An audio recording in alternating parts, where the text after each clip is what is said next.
Is this live and in full effect?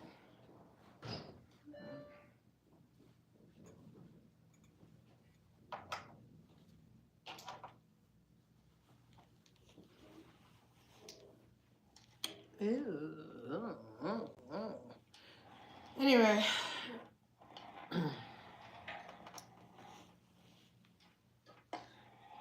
I thought that I would share with you all um, some things that I experienced when it came to like neighborhood disputes, and really how to be able to try to avoid having neighborhood disputes with, especially when you're at a point where you're a homeowner and you know you gotta live there for X amount of time, because you've made a significant purchase. It takes a while to pay it off, right?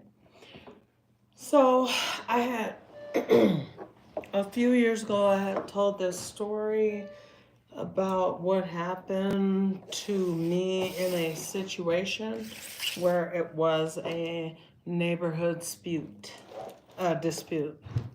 So I'm gonna rewind and I'm gonna tell you guys about that, and I'm gonna tell you how I feel like it could have been better resolved than the outcome, because the outcome actually resulted in a life lost and a life forever changed.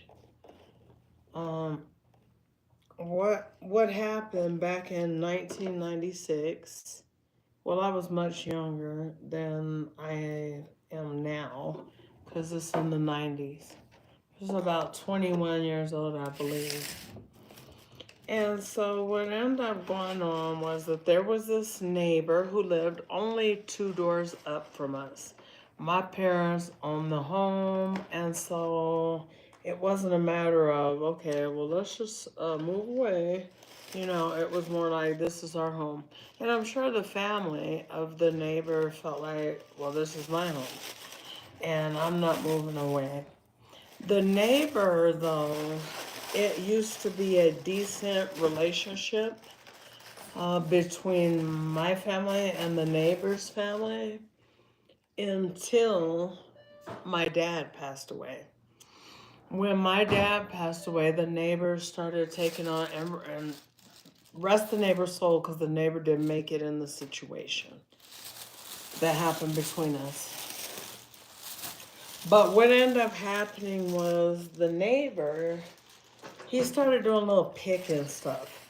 Like, I would play my music in my bedroom. It'd be hot summertime, and I would have the window open, and it wasn't like, you know, nowadays where stairs are boom, boom. It was just playing, music playing.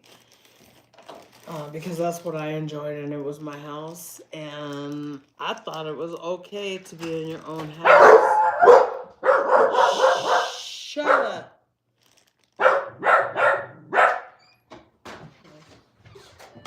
Hey, son. You have a nice day?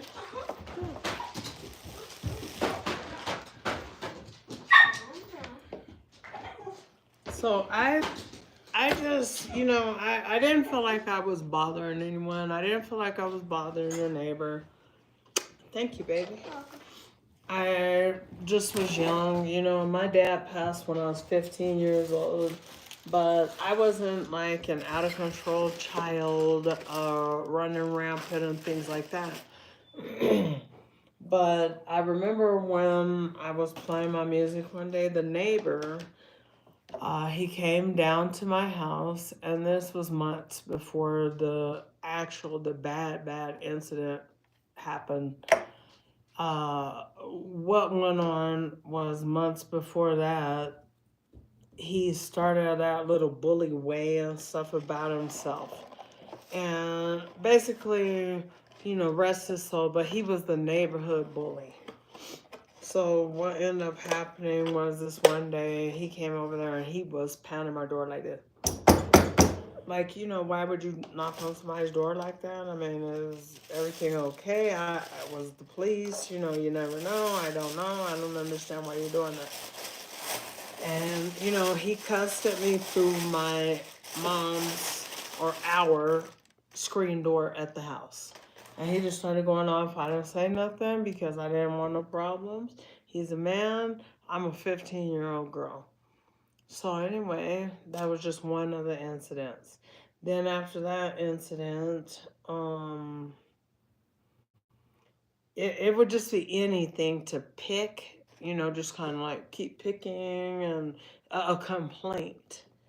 And it's so ironic because when my dad was alive, it wasn't no complaint. It was, you ain't gonna pick on nobody right then. So why are you picking on a house full of women and a little baby? So that was disturbing to me because like my brothers, I had three brothers, but they was in the penitentiary.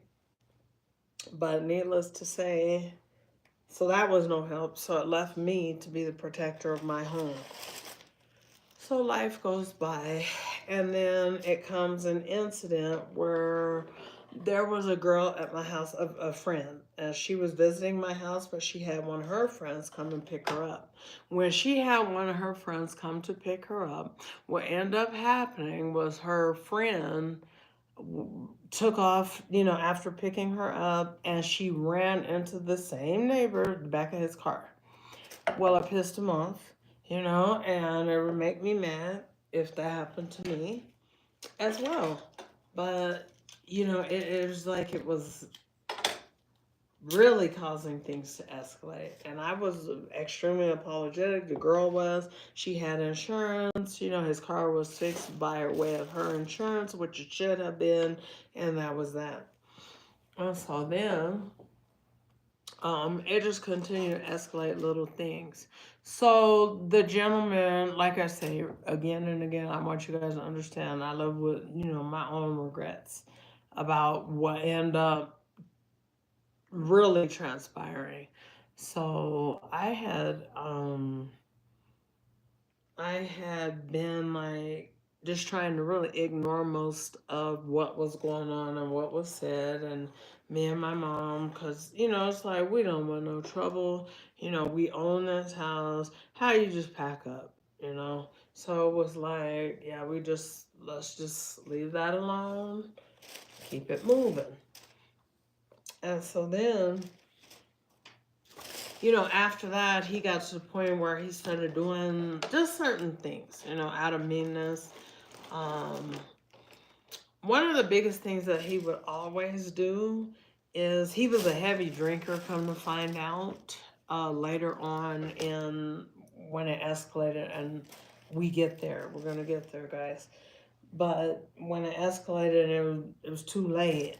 I found out that he was a heavy drinker. And so what happened was that I guess he would be recovering from maybe being intoxicated the day before, night before, whatever.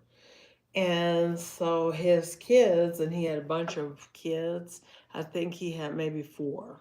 And so he, instead of letting them play out in front of his house, he would send them down the street to play in front of our house. And they would do things like run in the flower bed, hit the cars with balls, um, you know, just be real rowdy. And it's like, I'm telling you, it would be like, we're going to say 8 o'clock in the morning. I guess they really wanted to get outside. So he would send them down the street so he didn't have to be disturbed by all the other neighbors would. Like I said, you know, he was a neighborhood bully, and that's what it was for him. That was, you know, kind of like that entitlement. So this one particular day comes that he has sent his kids, and this time of year always reminds me of this terrible thing that happened. He ended up sending his kids down as usual to play in front of our house, and you know we wasn't tripping, but you know it was pretty early to hear all that rah rah. But me and my mother was sitting at our table in the kitchen having our morning coffee.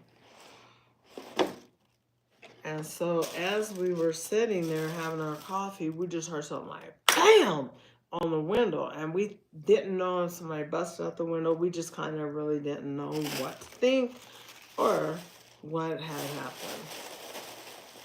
So after we heard the boom, I went to investigate it to find out that it was his kids and they had hit the window with the ball. And it had been going on and on for months, for years. Because if it was by the time I was 15 and it had started, you know, the picking and the bullying, then by then I'm 21 years old. So, I mean, that's 6 years later. We still doing the same thing. Okay. So it was one of those enough is enough moments. So what we did, we went ahead, what I did, I went outside and got the ball because it was right there under the window, you know, on our property. Went out there, got the ball. And it had been so much going on and so much damage to different properties of ours and our yard and our bed flowers, whatever, that I told the children, they said, can we that's our ball, or can we have our ball?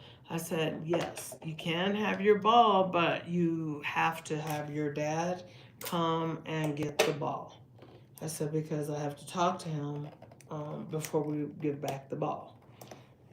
So that was on maybe New Year's Day, we're going to say. And nothing went on New Year's Day, 1996. Nothing was, you know, going on that level for a few days. And I'm thinking nothing of the fact the ball is there because I ain't heard from the people. And to me, it's like, well, it's just not a big focus. What ended up happening is a few days later, hey, baby. Hey, baby. What ended up happening was a few days later, instead of coming to recover the ball, my mama's house got vandalized. And after her house got vandalized, I mean, I'm talking about dog poo-poo. That, let's pretend this is the top of the porch, right? This is dog poo-poo wasn't this high, this big. That dog poo-poo was high in a mound. So how I discovered it, my mom had been at church that evening. What happened was I ended up going outside to take out my baby's diaper. I had one child at that time. And I went out, you know, to dispose of my baby's diaper in the receptacle or trash can. So when I went, you okay, babe? Yeah, I'm good, babe. When I went on ahead to do that,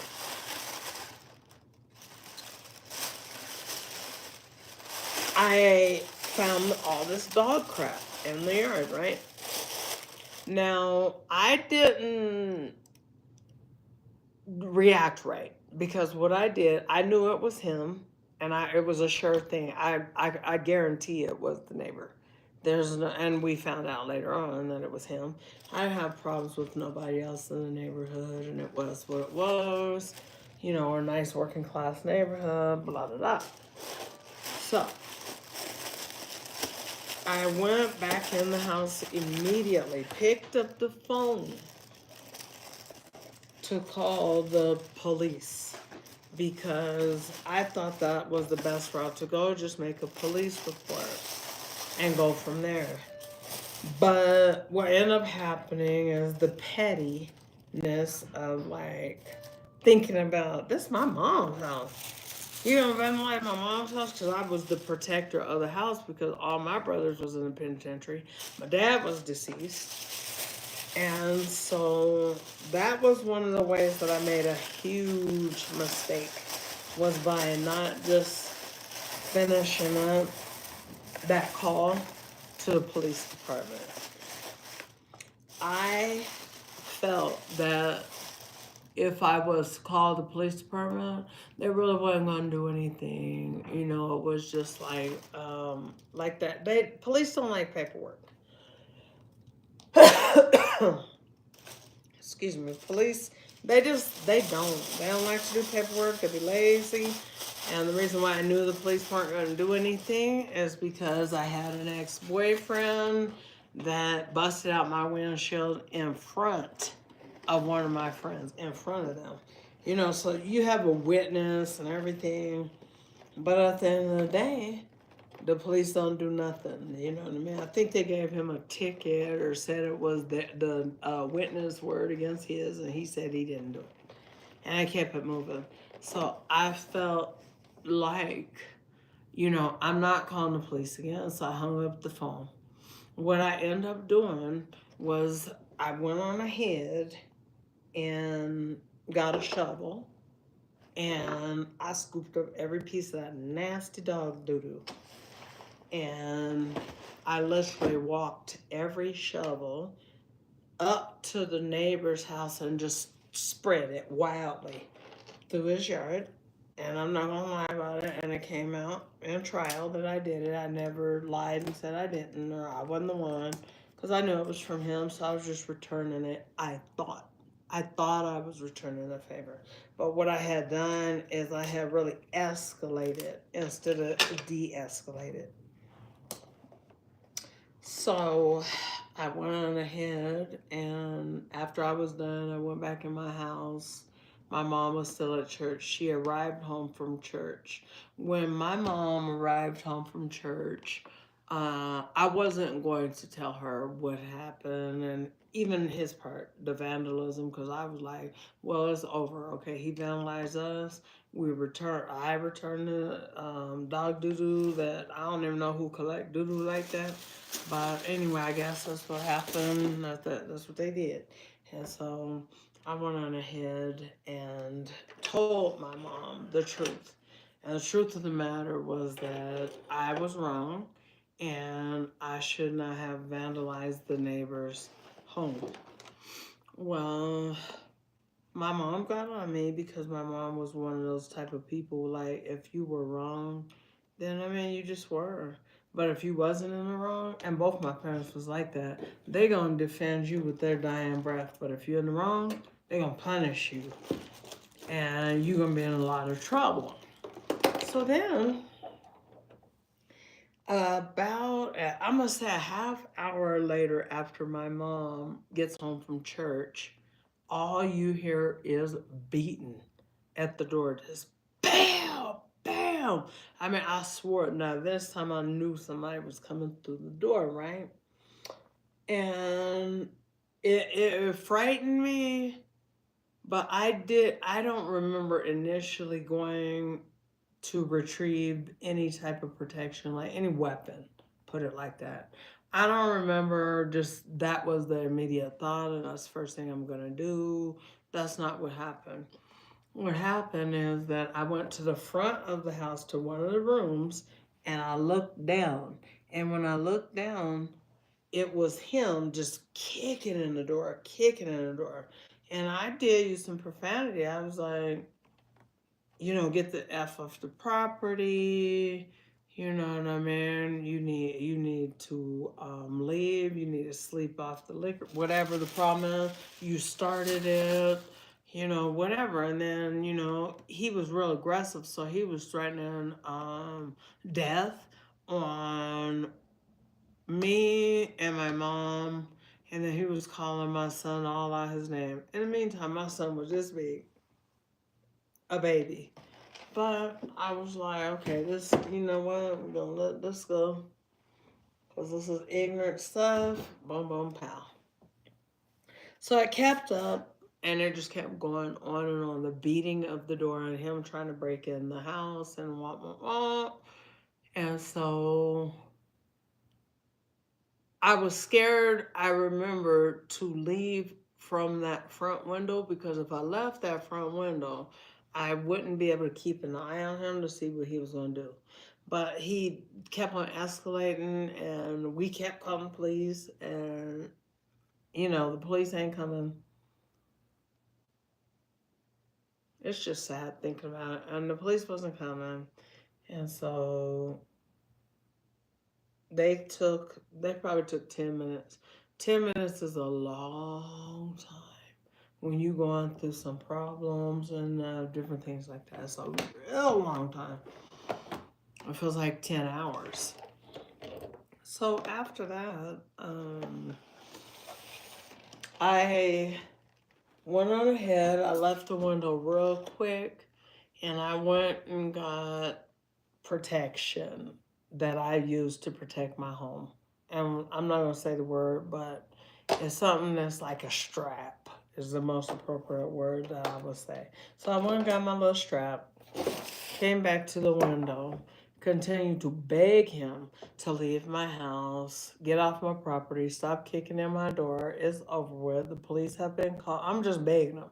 You know, I'm not immediately running up there, like pointing nothing, doing that, like that was like what I was excited to do. And so, with that being said, the next thing you know, he was under me, right under that window. And there was a bush. So here's how it looked. This is the window. There's a big bush. And here's the front door. I hope you guys can see that. So this, like I said, there's a window I was looking at up. This is a big bush, this is the front door. But you could see the front door behind the bush because it wasn't right against the house. And so what ended up happening, unfortunately, is that he would never leave, and he was going crazy. I mean, crazy, crazy, crazy. Like as though, maybe I had just took the initiative to vandalize his house, And beyond that, he had one man out there with them in front. They was on the main sidewalk. He had his wife, and I think he had all his children out there and himself. So 6 people standing outside of my house. And they weren't all making threats. They weren't really saying anything. Actually, I think they were trying to get him to like leave the situation. But he wouldn't. So it was one last time that he went back up to the front door. And when he went up, he just went fast. And he hit the door. And all I could see is that door go like that. And we had a storm door in there, but when somebody's breaking in your house and it's in your face, and going back 10 months before that, I had a stalker boyfriend that used to come, break in, kick off my door off the hinges and do all kinds of stuff to me, stalk, whatever. So I'm flashing back. I'm just having flashback of like how that happened, and I just didn't want him to get in and make good on the promises of basically imposing death on me and my mom. And so after he went up there, I seen the door go in. I pointed at the window with my weapon, and I used my weapon. And I did hear him. I heard him like, "Ow, ow!" But when you're in a situation like that, you don't know what you're gonna do, and you don't know what it may take to stop it or anything. So I was in a situation, and my situation had became to protect my family because I didn't have nobody else. I had a mom who was in her 60s, an aunt who lived there in her 70s, and an infant. That left one person that was I just had to protect my house. And it's just something that my dad did that just kind of rubbed off on me. So after the ooting incident, they transported him to the hospital. The police came, like drawing down on us and everything. Me and my mom, like, get on the floor. Because they was like, Colorado Springs police. And so then, anyway, I'm like, oh. Like, I'm finna faint. Because it was so scary. And so then, anyway, they ordered me and my mom to get on the floor. or get our hands up. They didn't say get on the floor. I'm gonna lie. So anyway, they said get your hands up, get your hands up. Do you have any weapons with you right now? You know, and like that. And I'm like, no. Where's that? Where's your weapons? And I told them my weapon. You know what I mean? Where's that and such like that. And then the next thing you know, they came in and I don't believe they handcuffed my mom, but I know they handcuffed me. No, they didn't handcuff me. Because so many of the neighbors had reported hearing the incident and had called the police because of what was going on. And so then, anyway, after that, me and my mom were taken to the police department where we were interrogated from about 10 that night to 7 the next morning. And so it's a lot of hours. You know, the police ask you the same questions in 10 ways. So I just told them the truth as best of my knowledge, and until things that happened about the ball and everything, the vandalism and everything. And 9 days later, the neighbor, when this occurred, he didn't make it. He didn't live. So that's something that even to this day I live with. I know people probably think that's adorable that, you know, somebody's life is gone based on they unalive somebody, as it's supposed to be politically correct, right? But to me, it was more so like something in me, you know, just I even though it end up, you know what I mean, being justified and stuff like that. I went on trial even, you know, for a whole year. I was on trial for a whole year. And Colorado is different than a lot of places because, you know, I'm gonna just be honest. Colorado is not many people that are of they're black. It's not a lot of black people out here in Colorado. And the gentleman, and he was Caucasian, and it was stated that that's the real reason why, you know, I had got charged with the M word. That is just horrible. But I guilted myself over it. So I go ahead and they assembled a grand jury to see if they should charge. Well, I called it Grand Dragons because it's all I seen was dragons. I was uncomfortable and everything. But what I did do is I got me a lawyer before I went down to the grand jury, the courthouse to testify before the grand jury. Then after I went to the grand jury trial to see, you know, my lawyer who I had advised me to plead fifth on everything. So pleading fifth means that you don't say nothing.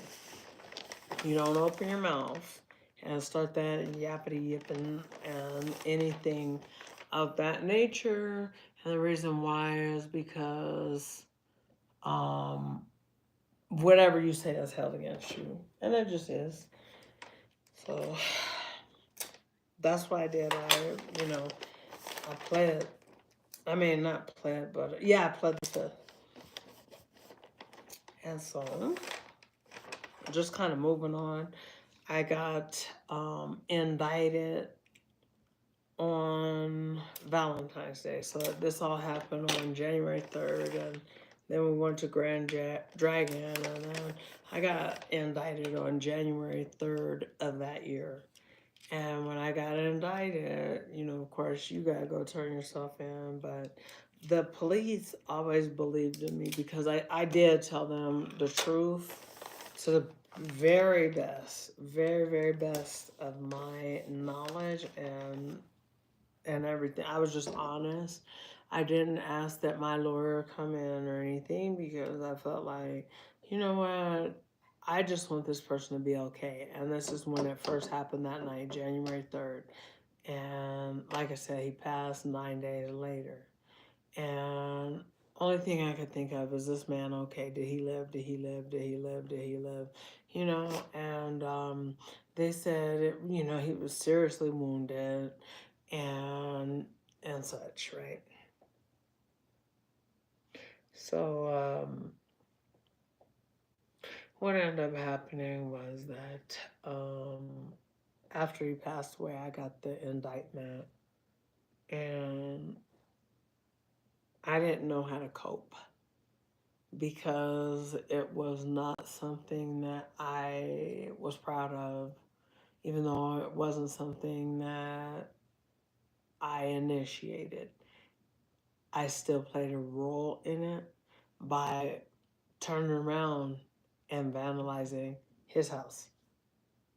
And that right there, that wasn't it. So I went on trial for this year, that particular year, from February, and the trial itself, the official trial, was on. It was the week of. It was like about a weekend. It was 10 days. That next January, towards the end, and so anyway, I was on trial. I was facing 48 years in the penitentiary. You know why I was facing 48 years in penitentiary? Because I didn't think about de-escalation. I never thought about de-escalation. I thought the right thing to do was to take the ball and say, you know, you can have back your ball once your parents come and or your father, we said. Once your dad come and get the ball, it's all yours. But he never would, and it was just a matter of like him just vandalizing the house. And it was a matter of me taking things into my own hands. And that was a huge mistake.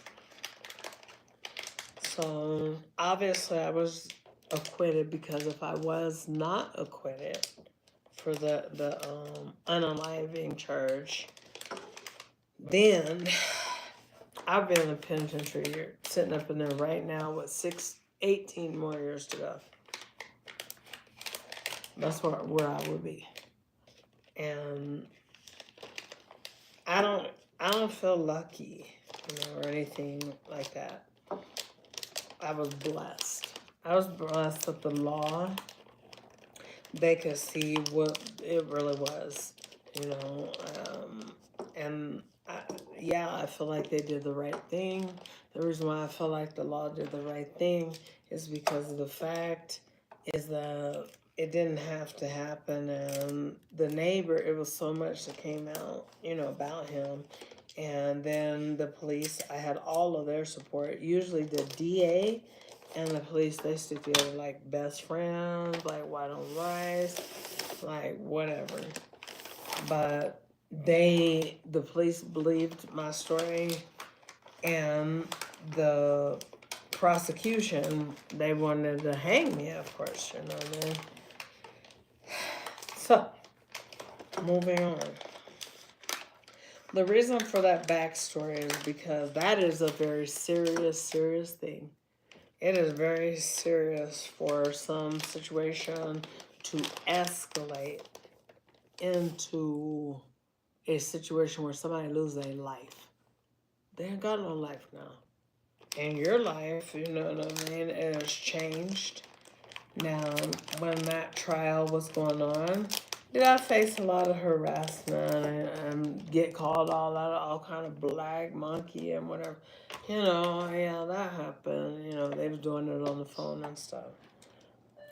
But beyond that, I had the support that was necessary for me to have from the right people. And, you know, I was glad that I had that support. The biggest support that I had was from the brothers, the Nation of Islam brothers. They supported me. I was being harassed to a point where they would just sit outside my house. They buy the shifts. because at that time, you know, I couldn't have no more protection because I was just accused of the crime. I haven't been convicted, but that's what the law say. You cannot have nothing to protect you or anything when you have that kind of a serious accusation. And I mean, it was true that it did happen. It wasn't like a who done it, but what it was is more so like justified or not. And in Colorado and some other states, we have laws that are called, like in Colorado, I'll say our law is called Make My Day. Make My Day is if you break the person's parameter, partition, screen door. If you're a threat, that person has every right to defend themselves. If you're in that person's house and they tell you to leave, just leave, because you know that's their house. So, you know, needless to say, if I could rewind the tape and I could do it all over again, but I can't now and somebody's gone, what I would have done different is just really, really went out of my way to try to de-escalate that situation because of the fact that it didn't have to happen. It just didn't have to happen. It didn't have to go down like that, and it didn't have to be like that. What I would have done, though, is I'd have cleaned up that dog crap, and I would have put that dog crap in my receptacle. Then I would have probably made some cookies or something, taken them, just because they had a lot of kids and their family people, I would have taken them cookies over to their house. And I would have also taken the ball with me after the dad did not come to retrieve the ball. I would have definitely did those two things, and I would have asked if we could speak together so that we could get a resolution and a meeting of the minds. Because like I said, when you're a homeowner, you got to live by people for a long, long time. For the most part, unless you're just an investor and you rent out a house, you purchase a house to rent out and then you sell it, and you don't have to live there.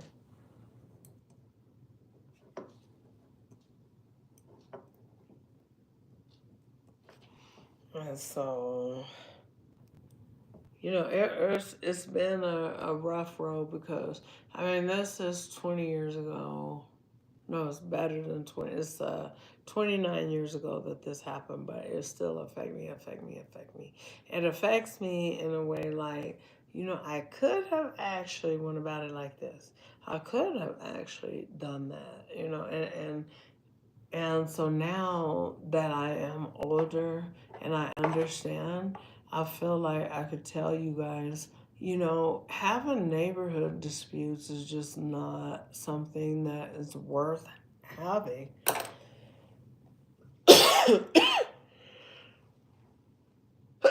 Excuse me. Having neighborhood disputes is actually silly, and having neighborhood disputes are avoidable. And no matter how much the police they don't want to take paperwork or do paperwork or whatever, you need to involve the police department if it's something that you cannot resolve, because even if it's that you have to avoid a neighborhood dispute by taking out a restraining order, then you're avoiding it, and you're not end up in a situation where somebody had to lose their life or be unalived or anything. So, like, a lot of times, I have seen shows where, there's a show, Fear Thy Neighbor, actually, too. And it's based on a true story. Some of you guys may have seen this, but it's about these neighborhood disputes that get out of control. Most of the time, the neighborhood disputes are out of control because nobody really wants to take ownership of their actions, and that in my case it was me. I wanted revenge.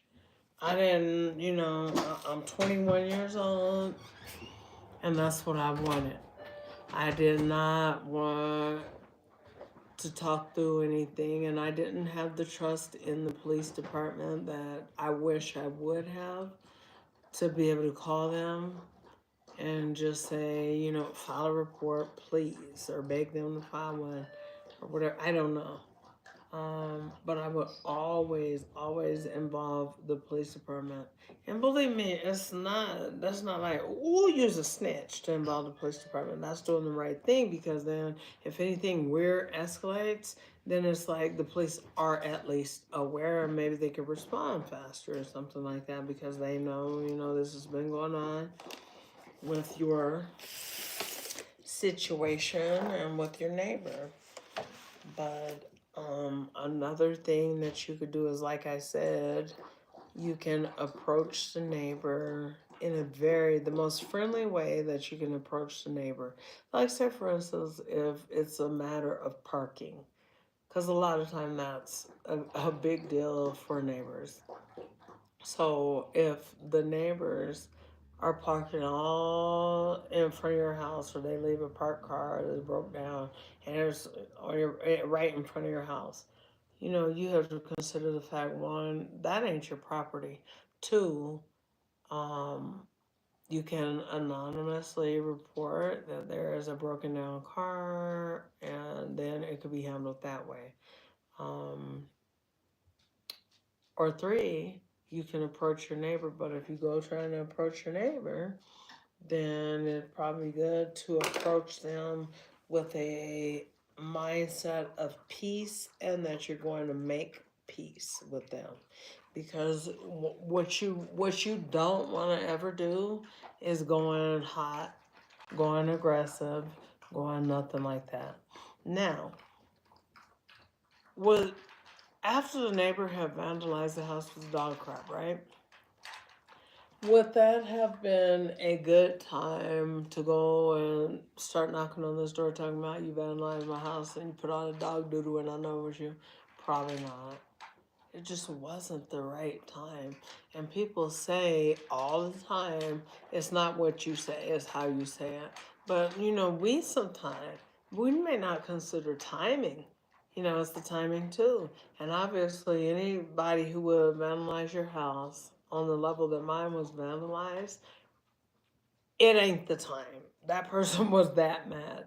It's not the time. You wait it out. Another thing that I could have done is return the ball in maybe a box and put a little note on it. But once again, I did not think to do that to resolve this neighborhood dispute that had been escalating for 6 years. I think I was annoyed.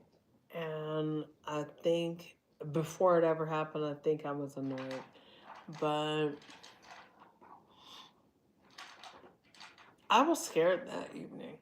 And there was people all over town, what was hurtful is I had wanted, and I needed the support of the community to be there for me. Like I said, the only people it was select people from my church, and they never missed a day of court, never. And it was some family, and they missed. And it was the brothers, the Nation of Islam brothers, that always had my back. But other than that, I had people saying, like, she did this to somebody who was white, and she going to the penitentiary forever, like wishing ill on me, wishing it, And it hurt my feelings, and my mom, she would find out about it, because Colorado Springs ain't all that big, and especially back then, it was real little. It was real little. Now it's kind of overpopulated. But my mom, she, you know, she was just there for me. And when I went to turn myself in that night, I had a huge bond. And my mom paid every dime, and I told her, just let me, because I hadn't been in jail before that. And so I told my mom, just let me sit in jail and then let me out on like a PR bond. But my mom was like, you're not staying 1 minute because you don't deserve to be here, period. And so my mom got me out. I got booked in the penitentiary, not penitentiary, in a county. And then the county, you know, they took that bond, like a $8,000 bond, I think. Cash is what you needed to pay because it was the percentage. I think it was $80,000. It may have been $100,000, but I know that it was a big chunk of money. And I thank God that, you know, my mom had that faith in me and believed in me and knew. So there are so many things that you could do to resolve neighborhood disputes. There are so many things. The first result is not to roll out with a PISTO. And then that last letter, you know, that's not the first thing. And it's not the first thing that I did. But, you know, the first thing that I could have done is apparently get back the ball, you know, and then maybe that man, he'd have his life and I'd have my peace of mind. And when this happened, it was like it became like national news because of the fact that it's under a law. Like I said, it's called a Make My Day law out here in Colorado. And I think that's why it became a national thing. And so I had a lot of support from people I didn't know that they were writing me letters. This one lady touched me more than anything. She sent me a check, and people would send me checks in the mail with cards, and some people would send me death threats, you know. But this one particular lady, what she said in this card, she said, God has forgiven you. Now it's time to forgive yourself. So if you all want to do more videos talking about neighborhood disputes, de-escalating them and such, you know, then we could certainly revisit this topic. But in the meantime, another person's life ain't worth it. Your life ain't worth it. The property, you can't take it with you, heaven or hell. So it's like, there's a lot of ways that you could go about really getting beyond these disputes with neighbors that you got to live by. Even if you're renting a house, you know, a lot of times, you know, you gotta live there a year or 2 years. You know, sometimes you renew and then you live even more. So what I do, you know, with my neighbors as an adult, I smile and I keep it pushing. And that's all I can do. I don't want to engage too much with neighbors because then you may find yourself real friendly with your neighbors. And then you find yourself all friendly and stuff like that. And then something happened. You have a fallout with this friendly neighbor. And then all of a sudden it's war. And like I said, that can be avoided. So with that being said, God bless and enjoy your holiday season.